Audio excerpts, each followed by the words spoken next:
The dead planet had been dead for so long that even its name was a guess. We called it Corvanth 9 because it was the ninth object we catalogued in the Corvanth system, and that is the kind of name you give a thing no one has ever loved: a coordinate, a number, a placeholder. I have stood on 100 dead worlds in my career and given them all names like that, and I never once felt the wrongness of it until Corvanth 9, where I learned that the dead world had a name after all, an old one, and that something beneath its surface had been saying that name into the dark for 100,000 years, to no one faithfully, waiting for someone who could finally hear it. My name is Tenel Aru-Sove. I am a xenoarchaeologist of the Velish Reach, a digger in dead worlds, a reader of the leavings of the long gone, and for most of my life that was a quiet and unglamorous profession, the work of a person content to spend their days brushing dust off the bones of civilizations that did not survive. I was good at it. I was not ambitious. I wanted only to understand the dead, to give the vanished peoples of the galaxy the small dignity of being known, of having someone, however late, learn their names. I should tell you why a person becomes a digger in dead worlds, because it bears on everything, and because the reason I chose my profession turned out to be, without my knowing it, the reason I was the right person to find what I found. I did not become an archaeologist out of curiosity, exactly, though I was curious. I became one out of a feeling I have never fully been able to explain to people who do not share it. A feeling that the dead are owed something, that a people who lived and built and loved and then vanished are owed at least the small justice of not being entirely forgotten, of having someone come, eventually, and learn that they were there. I have always felt the loneliness of the vanished very keenly. When I stand on a dead world and read the marks of a people no living thing remembers, I do not feel the thrill of discovery that some of my colleagues feel. I feel something closer to grief, and closer than grief to a kind of duty, the duty of the late mourner, the one who comes to the grave 1,000 years after everyone who loved the dead is themselves dead, and who weeps anyway because someone should, because the dead should not be utterly without a mourner even 10,000 years on. That is what I am, a professional late mourner. I go to the worlds where everyone is gone, and I make sure that gone asterisk does not mean asterisk never were. I learn the names. I have spent my life learning the names of the dead so that the universe would hold somewhere the record that they had been real. I did not know, choosing that life, that the universe held a record of asterisk, my own asterisk people's near vanishing, kept by someone else in the dark, for 100,000 years. That while I spent my life being the late mourner for strangers, a stranger had spent 100,000 years refusing to let my own ancestors become the kind of dead I made my living mourning. I did not know that I was, in a sense, looking for the thing that had already done for my people what I spent my life doing for others. I only knew that I felt the loneliness of the vanished and went to the dead worlds and learned the names. I did not expect, when I came to Corvanth 9, that the dead world would change my understanding of my own living people, or that I would descend into a buried thing and find it awake, and that the awakeness would break my heart in a way I am still, all these years later, trying to describe. Let me tell you about the find, because the find is where it began, and the find was strange from the first hour.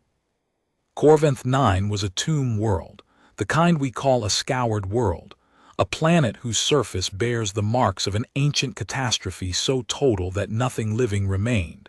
The atmosphere stripped, the oceans boiled away, the whole biosphere erased in some cataclysm beyond our reading. The galaxy has many such worlds, and they are the staple of my profession, because a scoured world sometimes preserves, beneath its dead surface, the deep structures of whatever civilization died there, frozen and protected by the very catastrophe that killed it.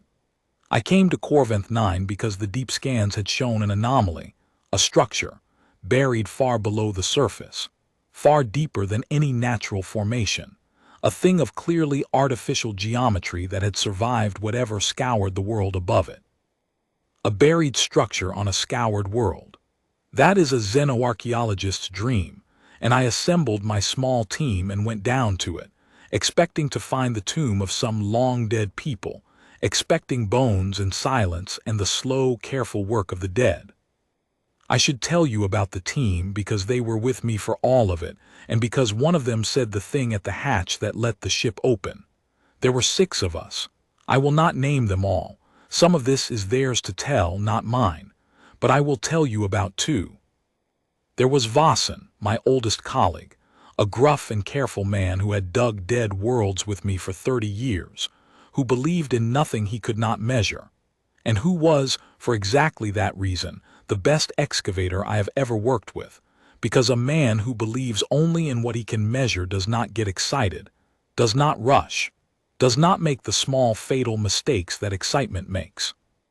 And there was Sira, who was young, who was new to the work, who had joined my team only the season before, and who had the thing that Vossen had trained out of himself and that I had never quite trained out of myself: the openness, the readiness to be moved, the capacity to stand on a dead world and feel the loneliness of the vanished rather than merely catalog it.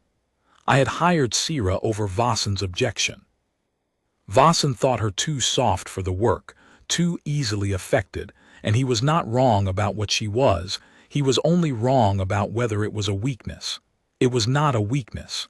It was the thing that opened the ship. But I am getting ahead of myself. The world itself was the bleakest I had ever worked, and I had worked many. Corventh 9 had been scoured so completely and so long ago that it had passed beyond the ordinary desolation of a dead world into something stranger, a kind of absolute mineral silence, a surface of gray-fused glass and ancient dust under a black sky, no atmosphere to speak of, no weather, no sound, nothing that moved, nothing that had moved in a span of time the mind refuses to hold. We worked in sealed suits in that silence, and the silence got into you. There is a quiet particular to the very oldest dead worlds, a quiet that is not the absence of sound but something more active, almost a presence, the accumulated stillness of an unimaginable span during which nothing whatsoever happened. Corventh 9 had that quiet in full, and even Vossen, who believed only in what he could measure, admitted on the 3rd day that the place unsettled him, that it felt, he said, not empty but waiting, though he could not have said for what, and was annoyed at himself for saying it at all. He was right, of course. The world was waiting. It had been waiting 100,000 years. We just did not know yet what it was waiting for, or that it was below us, lit in the dark. What the scans had not told me, what they could not tell me from the surface, was that the buried structure was not a building. It was a ship. We reached it after 3 weeks of careful excavation, drilling and bracing our way down through the dead crust of a dead world, and the 3 weeks were their own slow ordeal, the patient grinding work my profession is mostly made of, and the legends always skip. We did not blast our way down. You never blast on a site that might hold something fragile, and so we went slowly, meter by meter, drilling and shoring and clearing, deeper than I had ever dug, far deeper, because whatever was down there was deep, deeper than any civilization buries its structures, deep the way you bury a thing you are trying to protect from something on the surface. I noted that even then and did not understand it. The structure was buried at the depth you choose when you are trying to put a thing beyond the reach of a catastrophe you know is coming. We were digging down towards something that had been deliberately, carefully hidden from the very cataclysm that had scoured the world, which meant that whoever buried it had known the cataclysm was coming, and had buried the thing on purpose, in advance, to survive what they themselves could not. I did not assemble that thought on the way down. I only felt the depth, and the wrongness of the depth, and dug. And when we finally broke through into the cavity that held it and turned our lights on the thing inside, the whole team went silent, because none of us had ever seen anything like it, and because it was enormous, and because it was, unmistakably, a warship. I had studied the warships of 100 dead civilizations. I knew the shape of a thing built to fight.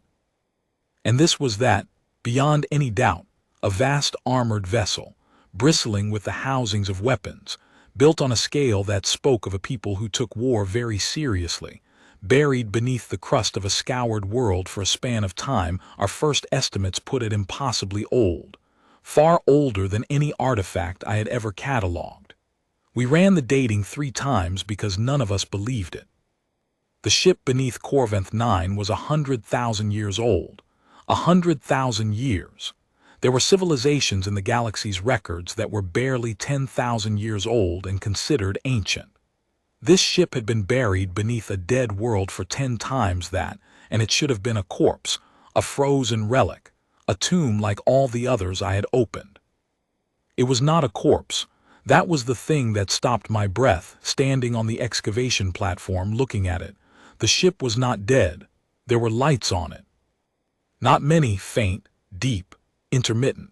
The lights of a thing running on the barest thread of power after an unimaginable span. But lights, which meant power, which meant that something inside that 100,000-year-old warship was still running, still drawing energy, still doing whatever it had been doing when the world above it died. I want you to understand the wrongness of that, the specific professional wrongness, because it is the kind of thing only a person who has opened 100 tombs can feel in its full strength. A dead thing is supposed to be dark. That is the first and deepest expectation of my profession. So deep it is not even a thought, it is a bone-level certainty. You dig down through a dead world, you break into the sealed dark, and what waits for you is silence and stillness and the long patience of the finished. I had built my whole life on that certainty. The dead are dark. The dead are still. The dead wait for you without knowing you are coming because they are dead, because waiting requires a waiter and the dead have none. And here, 100,000 years down, deeper than I had ever dug, in a dark that should have been the most absolute and finished dark I had ever opened, there were lights. Faint, patient, deep-buried lights, pulsing slowly in the blackness, and the sight of them did something to me that I have never quite recovered from, because it broke the deepest certainty of my work, the certainty that the dead are dark, and replaced it with a possibility I had no framework for and no defense against. That the thing down there was not finished. That it was still going. That something had been awake in that absolute dark alone for 100,000 years, and that we were about to meet it. Vossen, beside me, who believed only in what he could measure, measured the power draw 3 times and then stopped talking, and I have known Vossen 30 years and his going quiet frightened me more than the lights did. Because Vossen does not go quiet, Vossen explains, and there was no explanation, and he knew it, and the not knowing silenced even him. This one was lit, this one was awake. This one had been awake, I would come to understand, for the entire 100,000 years, alone in the dark beneath a dead world doing its work, and it had never once stopped, because the people who built it had built it never to stop, and had then died, and the ship had not known they were dead, or had known and continued anyway, which is worse and truer and the whole of what I am trying to tell you. And there was one more thing the scans had not told me, the thing that changed everything, the thing I did not learn until we had been studying the ship for some days, and had begun to read its markings. The ship was human. I have to explain what that meant to me, because to you it may mean nothing, but to a xenoarchaeologist of the Velish Reach, it was an impossibility wrapped in a deeper impossibility. The humans were a known people, a living people, a species that had risen and spread through their own corner of the galaxy in the relatively recent past, a few tens of thousands of years of recorded history, the way most spacefaring peoples have. And here was a human warship that was 100,000 years old. That was not possible. Humans had not existed 100,000 years ago, not as a spacefaring people, not as anything that could have built and buried a warship on a world this far from Earth. I fought the conclusion for days. I want to be honest about that because it is what a real scientist does, and because the fighting is part of the story. When Sierra first flagged the markings, she found them on an exposed section of the hull and brought them to me with a look on her face I did not understand yet. My first response was the response of a careful professional, which was to insist it was a coincidence. Script convergence is real. Unrelated peoples sometimes develop superficially similar marks. the way unrelated languages sometimes stumble onto similar sounds. I told Sira it was almost certainly convergence, that we must not leap, that the resemblance to human script was surely an artifact of our own pattern-seeking. And then we ran the markings against the galactic linguistic archives, properly, rigorously, the way you settle such a question, and the archives came back, and they did not say convergence. They said human. Archaic human, an ancestral form, 100,000 years removed from any human writing the galaxy knew, but human, on the direct ancestral line of the script humans use today, as unmistakably human as a 100,000-year-old version of a living language can be. I ran it myself, 3 times, the way we had run the dating 3 times, because I did not believe it, and because not believing it was the only sane response. But the archives do not lie, and the dating did not lie, and the 2 impossible facts sat there together and refused to resolve. The ship was 100,000 years old, and the ship was human, and humanity was not 100,000 years old, and all 3 things were true at once, and one of the things the galaxy knew for certain about the universe was therefore wrong. We confirmed it against the galactic linguistic archives, and they were human, archaic, an ancestral form of the human script, but unmistakably human, and they were 100,000 years old, and that meant that everything the galaxy believed about humanity, including everything humanity believed about itself, was wrong because humanity had been out here in deep space, building warships, 100,000 years before humanity was supposed to have existed. That was the find. A still active human warship, 100,000 years old, buried beneath a scoured world, drawing power, doing something. And I, a quiet digger in dead worlds who had never wanted anything more than to learn the names of the vanished, found that I had uncovered the largest question in the history of galactic archaeology, and that the question was alive and lit and waiting beneath my feet. We made entry on the 9th day. I want to tell you about the entry because it is where the dread began, the particular dread that I now understand was not dread at all, but something I had no name for yet. The ship's hull was sealed, but the humans, it turned out, built their warships with a feature I had never encountered in any other people's vessels. An access protocol that responded not to force, not to codes, but to a kind of appeal, a request, the ship systems asking, in archaic human script that scrolled across the hatch as we approached, a single question, over and over, the same question it had clearly been asking for 100,000 years to a dark and empty cavern. We almost did not notice it at first. The script was faint, the same deep intermittent glow as the lights, and it scrolled slowly, patiently across a panel beside the hatch, and Sira was the one who saw it, who put her hand near it, who called me over. And I want to tell you what it was like to stand in front of that hatch, in the absolute silence of 100,000-year dark, in the cone of our lamps, and watch a sequence of archaic human characters scroll past, again and again, the same sequence, unhurried, endless, and to understand slowly that this was not a system message, not a status display, not the automated output of a dead machine cycling through a loop. It had the cadence of something being asterisk said. That is the only way I can describe it. It scrolled the way a person says a thing they have said so many times it has worn smooth, the way you might repeat a prayer, or a name, or a question you have stopped expecting to be answered but cannot stop asking. And it had been scrolling, we realized. The realization came over the whole team at once and silenced us. It had been scrolling like that, saying its thing into the empty dark to no one for the entire 100,000 years. Whatever it was saying, it had been saying it to a cavern of stone and silence since before my species learned to write, and we were the first eyes to fall on it in all that time, and it did not know we were there yet, and it was still saying it. We translated it. It took Sira most of a day, working from the archaic forms, and I remember her coming to me when she had it, and I remember that she had been crying inside her suit, which you are not supposed to do. It fouls the seal, and I remember that she did not care. And the question was not who are you, and not state your authorization, and not any of the challenges a warship asks. The question, the 100,000-year-old human warship asked, of anyone who came to its door, the question it had been asking patiently into the dark since before my people had a written language, was this. Are they safe? Tell me they are safe. I have been keeping them safe. Please tell me someone has finally come to take them the rest of the way.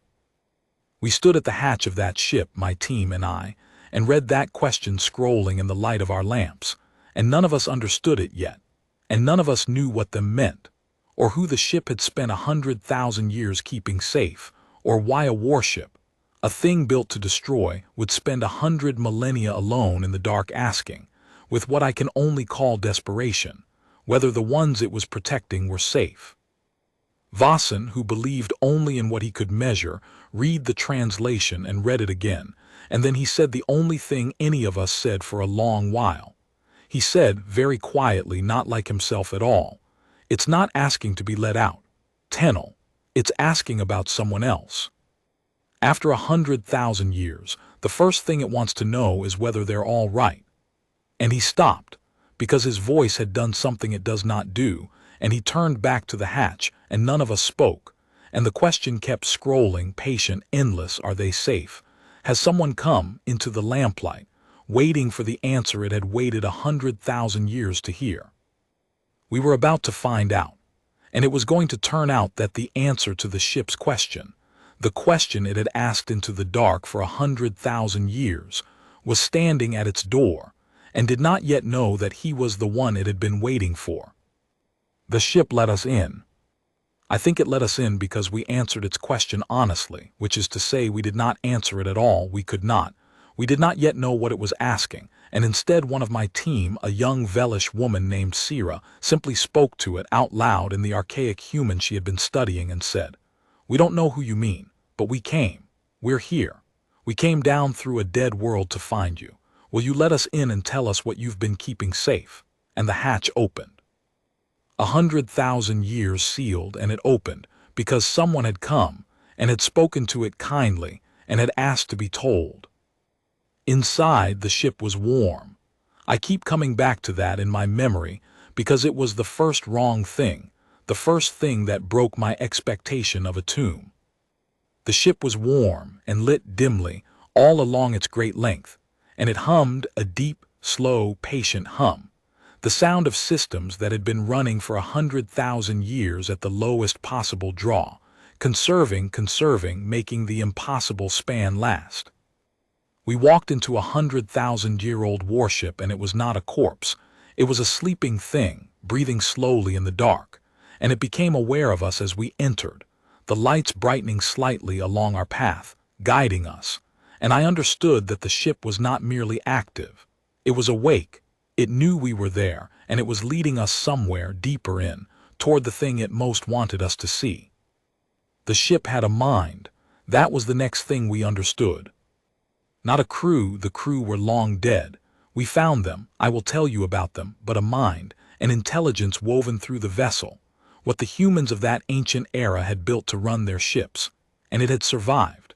The way the ship had survived on the barest thread for the whole 100,000 years, and it spoke to us as we walked, in the archaic human script scrolling across the walls, and when Sira had configured a translator in a voice. Old and worn and patient beyond anything I have ever heard. It told us its name, which I will not try to render, and it told us that it had been waiting, and it told us, when we asked the question we were all afraid to ask, what it had been keeping safe. It led us to the heart of the ship, and it showed us, and I have spent the rest of my life trying to find words adequate to what we saw, and I have not found them, so I will simply tell you what was there. The heart of the warship was not a weapon. It had been built around a weapon. Once you could see where the great central armament had been, the spine of a vessel designed to fight, but the weapon was gone, removed, and in the vast space where it had been, the humans had built something else, something that filled the entire core of the ship, and it was a nursery. I do not have a better word. It was a vast, intricate life support array, 100,000 cradles of stasis, holding alive, the ship told us, still alive, all of them after 100,000 years, the seed population of a people. not humans. The cradles held a different species, small and gentle-looking even in stasis. A people I did not recognize, 100,000 of them, infants and young, and a handful of adults, held in perfect stasis at the heart of a human warship that had spent 100,000 years keeping them alive. The ship told us their story, and it is the story I came down through a dead world to find, though I did not know it, and it is the story I am telling you now. 100,000 years ago, the ship said, there had been a people called the Urun, the gentle folk in the cradles, and the Urun had been dying. Not in a war, in a slower thing, a catastrophe of their own star, a stellar event that was going to scour their homeworld, the very world we now called Corventh 9, the dead world above us. The Urun were not spacefarers. They were a young, planet-bound people, and they had no way to escape the death of their world, and they were going to die, all of them, the whole species, in the cataclysm that was coming for their star. And the humans had come. The humans of that ancient era, 100,000 years ago, far older than humanity was supposed to be, a deep space human civilization the galaxy had entirely forgotten, that had risen and spread and, we would learn, eventually vanished, leaving no trace but this. The humans had come to the Urun's dying world in this warship on some errand of war that the ship did not fully explain and that no longer mattered, and they had found a gentle planet-bound people about to die with their star. And they had done the thing that I have come to understand was simply the thing humans did, in that era as in this one, the thing that appears to be the unchanging center of what they are across 100,000 years. They had refused to leave them. But they could not save them properly. That was the tragedy the ship told us in its old, worn, patient voice. The cataclysm was too close. The warship was one vessel. There was no time to evacuate a whole people to safety, nowhere near enough room to carry 100,000 Urun to a new world. The humans did the math. The ship used that phrase. They did the math. Asterisk, and I did not understand then how much weight it carried, and the math said that the Urun could not be saved. There was not enough ship, not enough time, not enough anything. By every measure, the Urun were going to die with their world, and the humans, a single warship on some forgotten errand, could not prevent it. So the humans did something else. They could not carry the Urun to safety, so they made the ship into the safety. They stripped their warship of its weapon, the great central armament, torn out, sacrificed, and in the space where their capacity to destroy had been, they built a cradle, a stasis array, large enough to hold the seed of a people, 100,000 Urun, every child they could gather, every young one, the future of the species compressed into stasis at the heart of a disarmed warship. And then they buried the ship. Deep beneath the Urun's own dying world, deep enough to survive the cataclysm that would scour the surface, they buried their disarmed warship with the seed of a people sleeping in its heart, and they set the ship to keep the Urun alive in stasis, safe, for as long as it took, until someone, someday, could come and finish what the humans had started, could wake the Urun and carry them to a living world, and let the people the humans could not save be saved after all, late, by other hands, but saved. And then the humans died. They had to. There was no room for them. Every cradle, every scrap of life support, every thread of the ship's power had to go to the Urun, to making the 100,000 last as long as possible, and there was nothing left for the crew. They had stripped their ship of its weapon and filled it with a saved people, and there was no room in it for themselves. So the crew of that warship, having done the math and found that they could not save the Urun and themselves both, chose the Urun and stayed on the dying world, and died there in the cataclysm, having first sealed the seed of a gentle people safe beneath the surface in the heart of the warship. They had turned from a thing that destroys into a thing that protects. We found the crew. The ship showed us gently. They had left their remains in a chamber near the cradles, not buried, not hidden, simply at rest, near the ones they had died to save, where they had chosen to wait out the end together. 100,000 years old. And the ship had kept them too, in its way, kept the chamber sealed and reverent, the way you tend a grave, and it had been tending that grave and keeping that nursery for 100,000 years, alone in the dark, because its crew had told it to keep the Urun safe and had then died, and the ship had simply continued faithfully, long past the death of everyone who had given it the order, asking its one question into the dark: are they safe? Has someone come to take them the rest of the way? For 100,000 years, because no one had ever come to tell it that it could stop. I have to tell you the last thing the ship told us, because it is the thing that took the find out of my hands and put it into my heart, and it is the reason I am the one telling you this, and not some other archaeologist who could have kept their distance. When the ship had shown us the Urun, the 100,000 sleeping in their cradles, I asked it the question any archaeologist would ask, the professional question, the question that let me keep my distance from the unbearable thing I was looking at. I asked it what had become of the rest of the Urun, not the seed population in the cradles, but the species as a whole. The humans had saved 100,000, but a people is more than 100,000. What had happened to the Urun who were not gathered into the ship, the ones who died with the world, the civilization that was lost? Was this all that remained of them, these sleepers, this seed, waiting 100,000 years for a rescue that never came? Was I looking at the last of a dead people? And the ship was quiet for a moment in its old, worn way, and then it asked me a question back. It asked me what people I was. It asked me to tell it about the Velish, my own people, the people of the Velish Reach, the diggers in dead worlds. And I told it, not understanding why it wanted to know.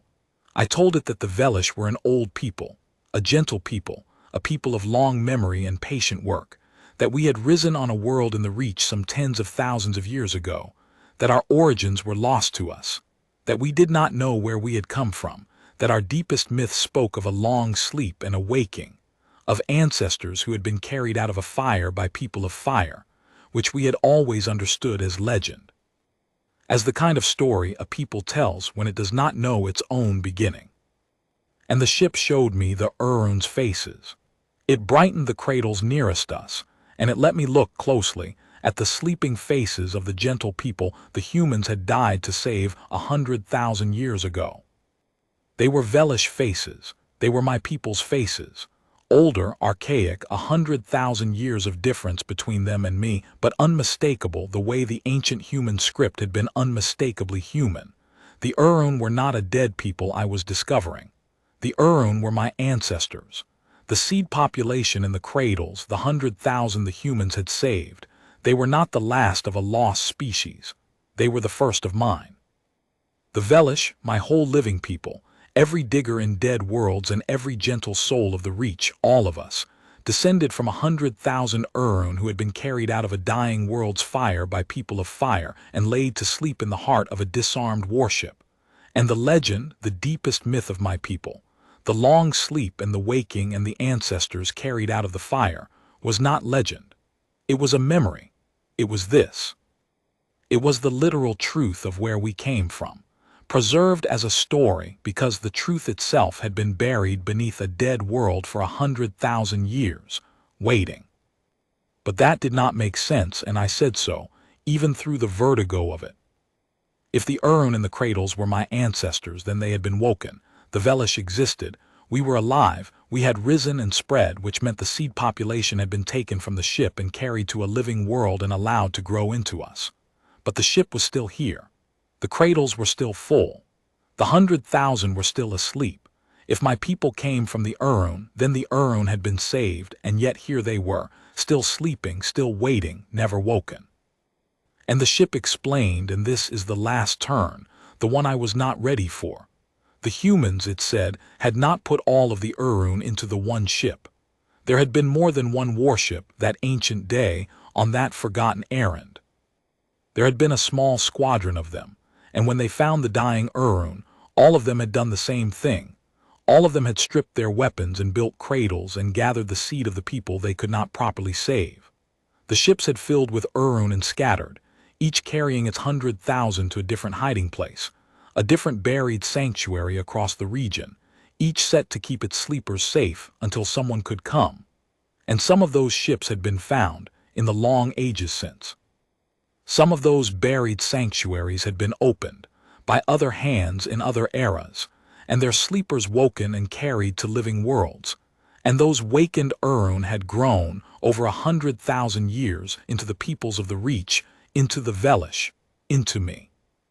My people were the Urun who had been found.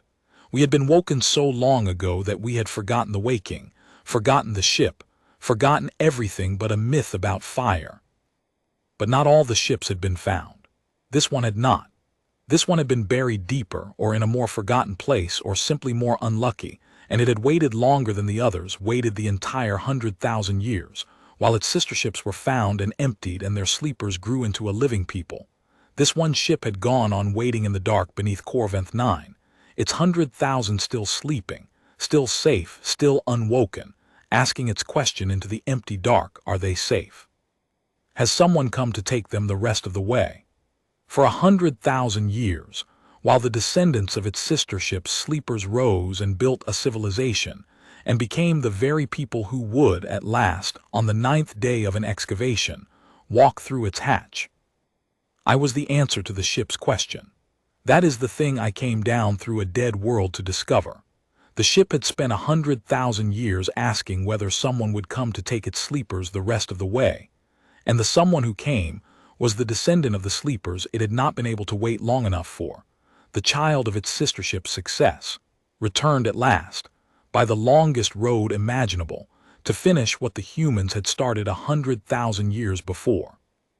The Urun in the cradles were my distant cousins, the branch of my own people that had slept while my branch woke and grew and forgot. And I had come back for them, not knowing, not intending. A quiet digger in dead worlds, who only ever wanted to learn the names of the vanished, had walked through a dead world's crust and found his own sleeping ancestors, kept alive for 100,000 years by the people who had died saving them, waiting for someone exactly like him to come and carry them home. We woke them.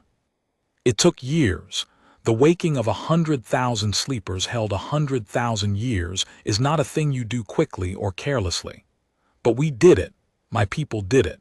The Velish came in force to Corventh 9 to wake the cousins we had not known we had, the branch of us that slept while we grew. And they came out of the cradles, the Urun, the last of the saved, blinking into the light of descendants they could not have imagined, 100,000 years late and alive, every one of them, because a warship had refused to stop keeping them safe. We carried them to a living world. We finished what the humans started. The thing the ship had asked for 100,000 years, come and take them the rest of the way, we did it. We took them the rest of the way. And the ship, when the last cradle was empty, when the last Urun was safe on a living world, when its 100,000-year task was finally complete, the ship asked one more question and then it rested. It asked in its old, worn, patient voice, the voice that had been keeping a people alive in the dark since before my civilization had a name. Are they safe now, all of them? Is it done? And Sira, who had spoken to it first, who had configured its voice, who had been there at the hatch and was there at the end, told it the truth, finally, the answer it had waited 100,000 years to hear. She said, yes, they're safe, all of them, you did it. You can rest now. You kept them safe the whole time and someone finally came and they're safe and it's done and you can rest. And the ship rested. Its lights dimmed slowly, system by system, 100,000 years of patient power finally allowed to let go, and it powered down gently, the way a person who has held a heavy thing for a very long time finally sets it down, not failing, not dying but finishing, completing the task and being released from it at last. We left it where it was, beneath Corventh 9, with its crew still at rest near the empty cradles. We did not move it. It had earned its rest where it lay. We sealed the cavern and we marked it, and the Velish tend it now, a shrine to the people of fire who carried our ancestors out of a dying world and asked for nothing but to be told, someday, that it had worked. I am old now, and I have spent my life since that day not as a digger in dead worlds but as a keeper of one living memory, the memory of what we found beneath Corventh 9, the memory of the warship that stopped being a warship and spent 100,000 years as a cradle. People ask me when I tell this story what the humans were really like, the ancient ones, the deep space humans the galaxy forgot, the people of fire. And I tell them the only thing I know for certain, the thing carved into the heart of 100,000-year-old ship. They found a gentle people they could not save, and they could not bear it. So they tore the weapons out of their warship and filled it with the children of the dying, and they died to do it, and they set their ship to keep those children safe for as long as it took, however long that was, even if it was forever. And it was very nearly forever. It was 100,000 years, and the ship kept faith the entire time, alone in the dark, asking only whether the ones it protected were safe. The galaxy thinks a warship is a thing that destroys. I found one that had spent 100,000 years doing the opposite, and I am descended from the people it saved. And I am alive to tell you this because once long ago, some humans on a forgotten errand found a dying people who were not theirs, and decided that the math could go to hell, and turned their instrument of destruction into a cradle, and held the door open across 100,000 years of darkness, so that someone like me could one day walk through it and carry the rest of us home. It was still active when I found it. Of course it was still active. It had never finished its watch. It was still keeping them safe. It had been keeping them safe the whole time, and it would have kept them safe forever, because the people who built it to never stop, and then died making sure it never would. That is what a human warship is, if you dig deep enough and wait long enough and are lucky enough to be descended from the ones it chose to save. Not a weapon, a promise, with the weapons torn out to make room, keeping its watch in the dark, asking only to be told someday that the watch was not in vain. It was not in vain. I am the proof, and I told it so at the end, and it rested.